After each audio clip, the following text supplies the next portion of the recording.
नमस्कार विद्यार्थियों। आतंकवाद के बारे में हम अध्ययन कर रहे थे।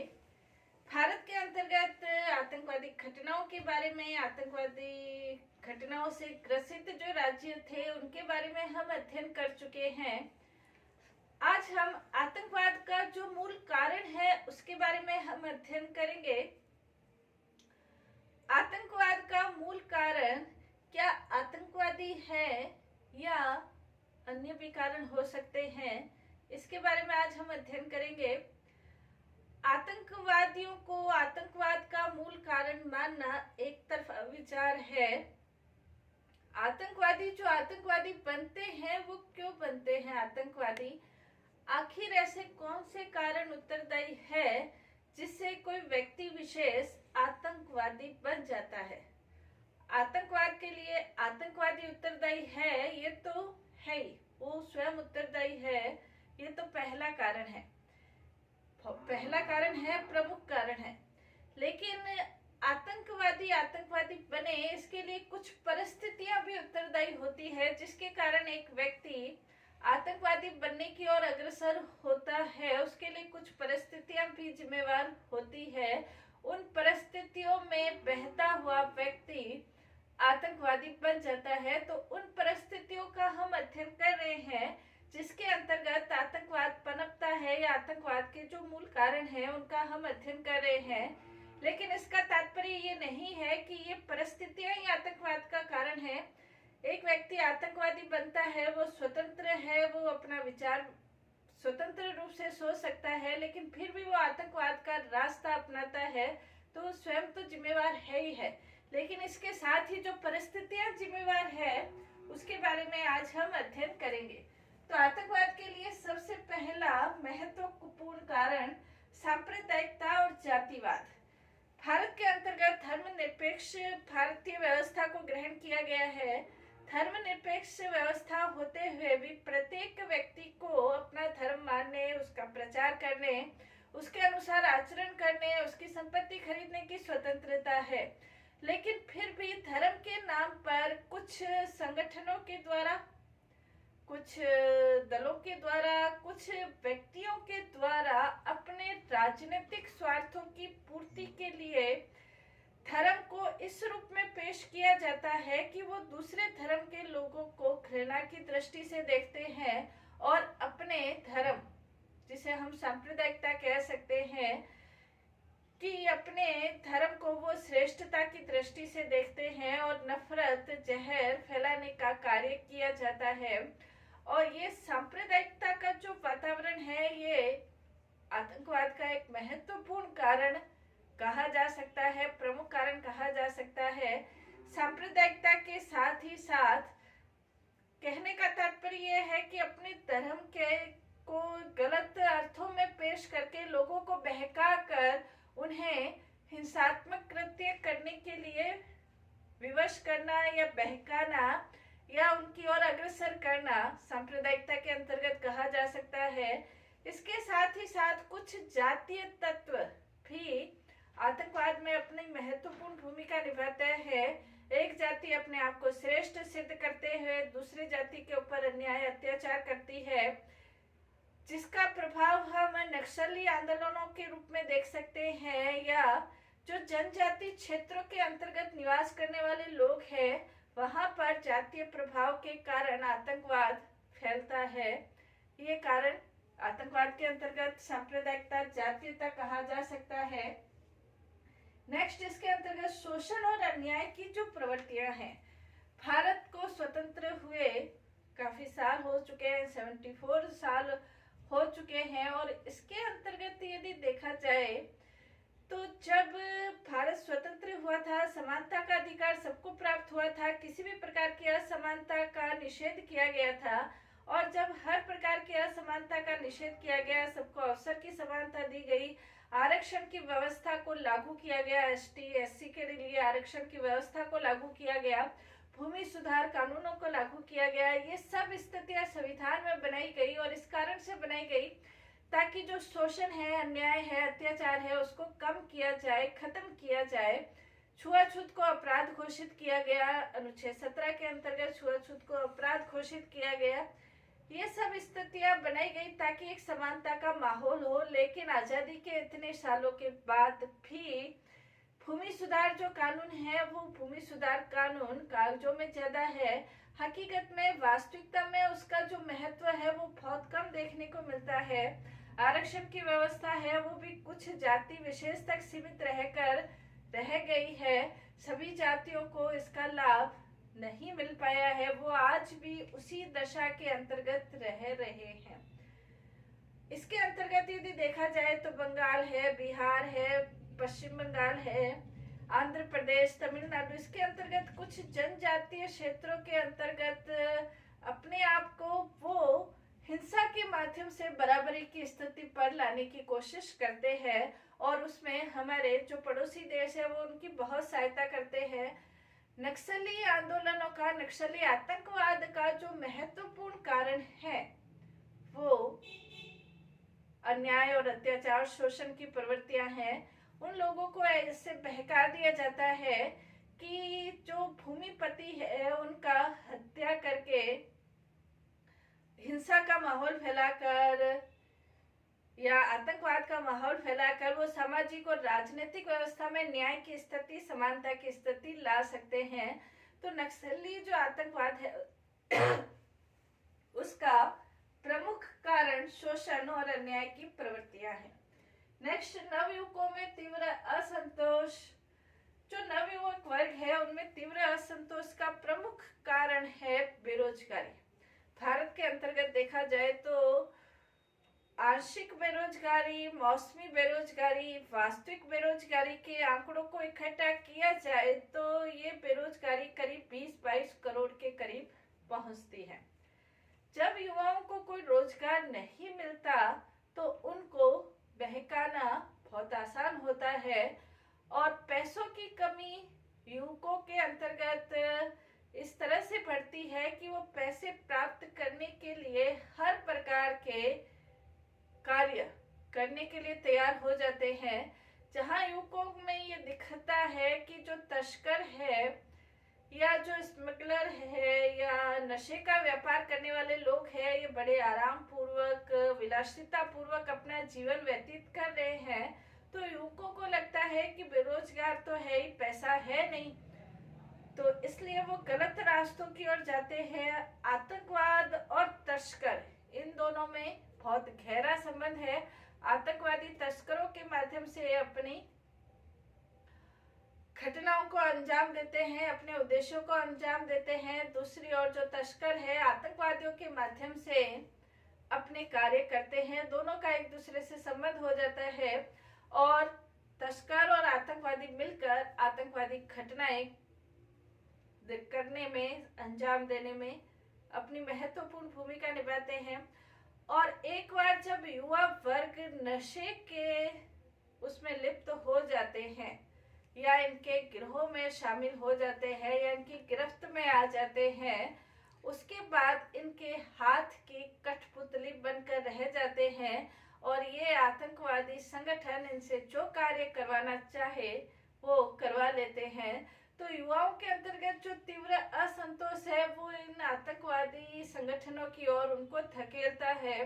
इसके साथ ही साथ जो एक शिक्षा की कमी, जो वास्तविक शिक्षा उनको मिलनी चाहिए, यानी कि शिक्षा ऐसी हो जो व्यक्ति में रोजगार पैदा करे, ऐसी शिक्षा की कमी भारत के अंतर्गत है।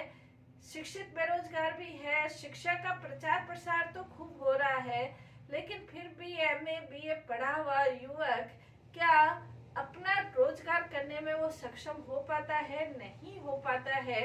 और इस कारण से बेरोजगारी से परेशान नवयुवक इन आतंकवादियों के हाथ की कठपुतली बनने की ओर स्वयं अग्रसित हो जाते हैं। तो ये भी एक बहुत बड़ा कारण है। नेक्स्ट, इसके अंतर्गत अवैध शस्त्र निर्माण और शस्त्र भंडार। 1900 जब भारत स्वतंत्र हुआ तो 1958 के अंतर्गत ही ये निर्णय कर लिया गया था कि शस्त्रों का निर्माण सार्वजनिक क्षेत्र के अंतर्गत रखा जाएगा, यानी कि शस्त्र निर्माण के जो कारखाने हैं उसके ऊपर सरकार का पूरा नियंत्रण रहेगा। लेकिन भारत के अंतर्गत ये बहुत बड़ी विडंबना कही जा सकती है कि सरकार के नियंत्रण के अंतर्गत शस्त्र निर्माण के कारखाने होते हुए भी अनेक अवैध अस्त्र शस्त्रों के निर्माण के कारखाने संचालित हो रहे हैं। बिना किसी डर के अपनी राजनीतिक पहुंच के माध्यम से, सामाजिक पहुंच, आर्थिक पहुंच के माध्यम से ऐसे अनेक कारखाने संचालित हो रहे हैं। और कई बार ऐसा होता है, कई बार अखबारों में ये घटनाएं आती है, बड़ी संख्या में अवैध हथियार पकड़े जाते हैं। और अगर वास्तव में देखा जाए तो थोड़े बहुत पैसों के माध्यम से एक आम व्यक्ति भी हथियार प्राप्त करने में सक्षम हो जाता है। और जब एक आम व्यक्ति के पास हथियार है और कोई दूसरा व्यक्ति उसे बहकाने में सक्षम है, तो इस प्रकार के दिहाड़ी के आधार पर हत्या करने वाले गिरोह या बम विस्फोट करने वाले गिरोह, बम निर्माण करने वाले गिरोह का निर्माण होने लगता है। और इस प्रकार के लोगों के द्वारा आतंकवादी जो घटनाएं हैं उनको सरलता पूर्वक अंजाम दिया जाता है। अवैध शस्त्रों के अंतर्गत यदि देखा जाए, बंदूक है, मशीन गन है, तोपें हैं, एटम बम है, हाइड्रोजन बम है, परमाणु बम है, मिसाइलें हैं, AK-47 बंदूक है, रूसी बंदूक है, अमेरिकी बंदूक है। इनका हथियारों का जखीरा अनेक बार पुलिस बलों के द्वारा, सुरक्षा बलों के द्वारा हम नित्य नए अखबारों में देखते हैं, पकड़ा जाता है।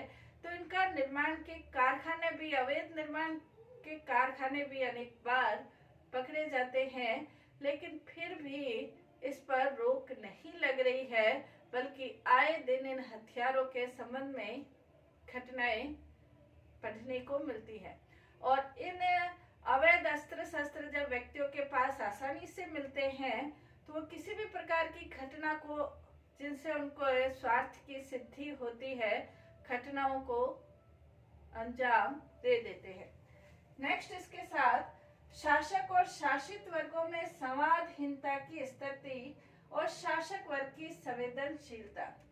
शासक वर्ग का उद्देश्य ये होना चाहिए कि जनता के जो दुख दर्द है उनको दूर किया जाए। और जनता के दुख दर्द, जनता अपने दुख दर्द लेकर जब शासक के समक्ष जाती है तो शासक उनके प्रति एक संवेदनशीलता की भावना रखे। लेकिन होता वास्तव में ये है कि जनता, क्या कोई आम व्यक्ति यदि शासक के पास जाता है तो शासक वर्ग अपने ऐशो आराम के अंतर्गत, अपनी सत्ता के मोह में इतना वो लिप्त रहता है कि जनता के दुख दर्द का उनको कोई पता नहीं चलता है। और ये शासक सत्ता प्राप्त करने के बाद अपने आप को अभिजन वर्ग के रूप में समझते हैं।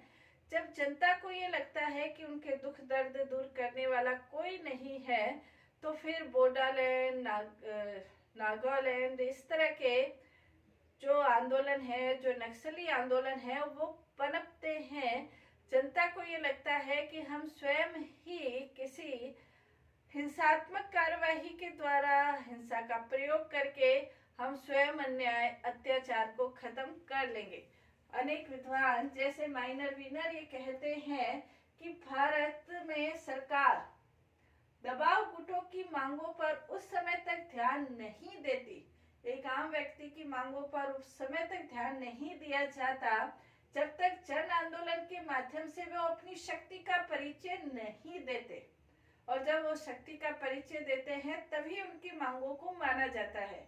वो आगे लिखते हैं कि सरकार मांगों को इसलिए नहीं मानती कि वो न्यायोचित है, बल्कि वो लोगों की मांगों को इसलिए मानती है कि उनको मांगे मानने के लिए बाध्य कर दिया जाता है, इसलिए वो मांगे मानती है। नेक्स्ट इसके अंतर्गत दलीय राजनीति, चुनावी राज, संवैधानिक साधनों का प्रयोग और संवैधानिक साधनों का जो दुरुपयोग है उसके कारण से भी आतंकवाद पनपता है। कई बार राज्यों के अंतर्गत इस प्रकार की छोटी मोटी घटनाएं होती है, लेकिन दूसरे राजनीतिक दल उस घटनाओं को ऐसा तोड़ मरोड़ कर प्रस्तुत करते हैं कि सरकार की विफलता दिखाई दे, और सरकार की विफलता के बहाने वो सरकार के ऊपर आरोप लगाते हैं। और इसका परिणाम ये होता है, दलीय राजनीति का परिणाम ये होता है कि एक दल दूसरे दल के ऊपर छोटी सी घटनाओं को भी बड़े रूप में पेश करने की कोशिश करते हैं, और दूसरे दल के ऊपर कि वो असक्षम है, असफल है, इस तरह के आरोप लगाए जाते हैं। इसका परिणाम ये होता है दलीय राजनीति का कि आतंकवाद को प्रश्रय मिलता है, और कई बार ऐसे तत्वों के द्वारा प्रश्रय देकर जानबूझकर भी घटनाओं को अंजाम दिया जाता है। और एक बार जब ऐसी घटनाएं घटित हो जाती है, फिर इनका मकर जाल बढ़ता रहता है। कई बार संवैधानिक साधनों का, जैसे धारा 356 का कई बार दुरुपयोग भारत के अंतर्गत हुआ है। धारा 356 के अंतर्गत राष्ट्रपति शासन लागू करने से संबंधित था कि जब राज्य के अंतर्गत सरकार संवैधानिक साधनों के अनुसार नहीं है, तो वो 356 के अंतर्गत राष्ट्रपति शासन लागू किया जा सकता है। लेकिन सभी सरकारों के द्वारा इस धारा का दुरुपयोग किया गया, और बिना किसी उचित कारण के राज्य सरकारों को हटाने की कोशिश की गई, गिराया गया। तो उसका दुष्परिणाम ये हुआ कि राज्य के अंतर्गत असंतोष फैला, और असंतोष ने आतंकवाद को जन्म दिया। इसके अलावा सर्वव्यापक भीषण भ्रष्टाचार, शासक वर्ग की कथनी और करनी में भेद, नैतिक आदर्शों का अभाव। हम भारत के अंतर्गत देखते हैं कि भ्रष्टाचार का ग्राफ लगातार बढ़ता ही जा रहा है। आम इंसान से लेकर आम छोटे मोटे बड़े कार्यालय तक भ्रष्टाचार निरंतर व्याप्त है, और भ्रष्टाचार के कारण ये होता है, जो नैतिक आदर्श है उनकी तिलांजलि दे दी जाती है। लोगों को ये लगता है कि कोई भी कारण हो, कोई भी प्रकार हो, हमें सिर्फ पैसा प्राप्त करना है, और उस पैसे की अंधी दौड़ व्यक्तियों को, नवयुवकों को, लोगों को आतंकवाद की ओर भी धकेलती है। वो हर किसी प्रकार से कहीं न कहीं, जब उसको ये लगता है कि चाहे कुछ भी कार्य करो, पैसा आपको मिल रहा है, उस पैसे से आप अपना जीवन विलासिता पूर्वक व्यतीत कर सकते हैं, तो नैतिक आदर्शों की तिलांजलि देकर आतंकवाद की ओर भी नवयुवक जा रहे हैं। इसके अलावा जो शासक वर्ग है, कहते कुछ है, करते कुछ है, उनकी कथनी करनी में भेद होने के कारण जनता का शासक वर्ग के प्रति विश्वास खत्म होता है, और वो ऐसे लोगों की ओर आकृष्ट हो जाते हैं जिनको होते आतंकवादी है, लेकिन उनको जुझारू लड़ाके इस तरह के शब्द पेश किए जाते हैं, तो उनकी तरफ आकर्षित हो जाते हैं। नेक्स्ट, इसके अंतर्गत प्रशासन की जो विभिन्न इकाइयां हैं, उनमें सहयोग का अभाव है। प्रशासन की जो विभिन्न इकाइयां, जैसे पुलिस बल है, सुरक्षा बल है, अर्धसैनिक बल है, गुप्तचर एजेंसियां हैं, न्याय व्यवस्था है, इन सब में एक समन्वय की भावना होनी चाहिए, और समन्वय के आधार पर वो अपना कार्य करे तो कार्य सुचारू रूप से संचालित हो सकता है। लेकिन ऐसा नहीं होता। गुप्तचर एजेंसियों को कोई सूचना मिलती है, लेकिन उसके ऊपर कार्रवाई करने में बहुत देर हो जाती है, और पुलिस बल, सुरक्षा बल उसका कार्य नहीं कर पाते, देरी होती है। न्याय व्यवस्था हमारी ऐसी है कि आतंकवादी आराम से छूट जाते हैं, जमानत पर छूट जाते हैं, और जमानत पर छूटकर वापस आतंक का माहौल बनाते हैं।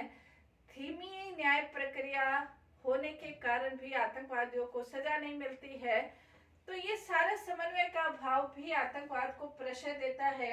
आर्थिक क्षेत्र में जो संतुलन है, एक तरफ बहुत ज्यादा अमीरी है, दूसरी तरफ बहुत ज्यादा गरीबी है, तो इस कारण से भी आतंकवाद पनपता है। कुछ ऐसे क्षेत्र है महाराष्ट्र के अंतर्गत, जैसे विदर्भ क्षेत्र है, तो वहां पर इतना विकास नहीं हुआ है। महाराष्ट्र एक विकसित राष्ट्र है, असम के अंतर्गत पेट्रोल का बहुत उत्पादन है, लेकिन पेट्रोल से संबंधित उसको विकास करने के समुचित अवसर प्राप्त नहीं हो पाते हैं, आर्थिक दृष्टि से पिछड़ रहा है। जम्मू कश्मीर के अंतर्गत अरबों खरबों रुपए खर्च हुए हैं, लेकिन फिर भी जम्मू कश्मीर के अंतर्गत उद्योगों का वो जाल नहीं बिछ पाया है। हालांकि वर्तमान समय 370 धारा हटाने के बाद इस क्षेत्र में सकारात्मक कदम हो सकते हैं। तो ये सारी चीजें आतंकवाद के पनपाने में महत्वपूर्ण योगदान देती है। नेक्स्ट, आतंकवादियों को विदेशों से भारी सहायता प्राप्त होती है। विदेशों के अंतर्गत जैसे पाकिस्तान है, चीन है, बर्मा है, ये भारत के अंतर्गत आतंकवादियों को प्रश्रय देने के लिए उनका प्रशिक्षण देते हैं, सैनिक सहायता देते हैं, साथ ही साथ अस्त्र शस्त्र देते हैं, आर्थिक सहायता देते हैं, उनके प्रशिक्षण की व्यवस्था करते हैं, उनके परिवारों की पूरी व्यवस्था की जाती है। तो ये विदेशों से आर्थिक सहायता प्राप्त होने के कारण भी आतंकवाद पनपता है। आतंकवाद की यदि वर्तमान समय हम घटनाएं देखें, SATP के अनुसार यानी कि साउथ एशिया टेररिज्म पोर्टल के अनुसार यदि देखा जाए तो 2017 के अंतर्गत 220 आतंकी मारे गए, सुरक्षा बलों के भी सदस्य 83 खत्म हुए। 2018 के अंतर्गत 271 आतंकी मारे गए, 95 सुरक्षा बल के भी मारे गए। 2019 के अंतर्गत 163 आतंकी मारे गए और 78 सुरक्षा बल के सदस्य भी मारे गए। 2020 के अंतर्गत जून तक के जो आंकड़े हैं उसमें 97 आतंकी मारे गए हैं, 29 सुरक्षा बल के सदस्य भी शहीद हुए हैं। कहने का तात्पर्य अभी तक भी 2020 के अंतर्गत भी आतंकवादी घटनाएं घटित हो रही है। आतंकवादी घटनाएं, आतंकवादी मारे जा रहे हैं, आतंकवादियों के ऊपर नियंत्रण स्थापित करने की कोशिश की जा रही है। लेकिन फिर भी ये जो कारण है, इन कारणों के ऊपर भी समाधान करना होगा, तब आतंकवाद को पूर्ण रूप से खत्म किया जा सकता है। धन्यवाद।